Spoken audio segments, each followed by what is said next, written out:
ហើយចដាដែលខ្ញុំកំពុងណែនាំមកឲ្យបងប្អូននេះផងដែរគឺជាប្រភេទចដា5កាំដែលពីមុនមកធ្លាប់មានអតិថិជនគាត់សួរថាអូនខាង Neptune ហ្នឹងមានចដា5កាំអត់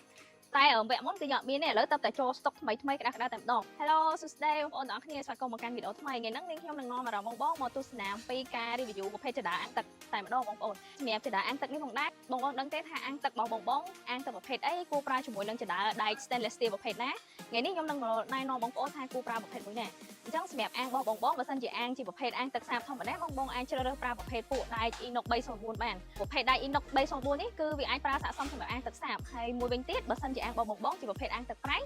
ជាជម្រើសដ៏ល្អបំផុតរបស់បងគួរតែជ្រើសរើសប្រើប្រភេទ inox 316ដូចនៅខាងនេះផងដែរ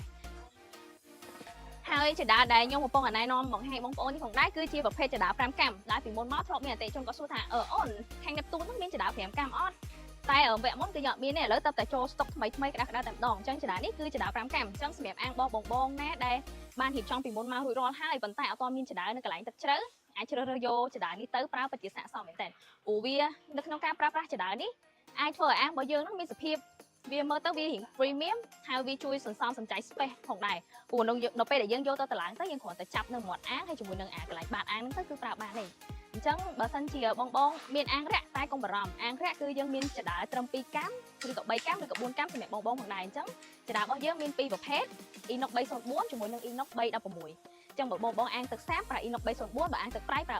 316ចឹងបើបងមានតម្រូវការចដា2កាំ3កាំ4កាំឬក៏5កាំអាចតាក់ទងមកយើងឥឡូវនេះតាមរយៈលេខទូរស័ព្ទ078 543 See you in the next video bye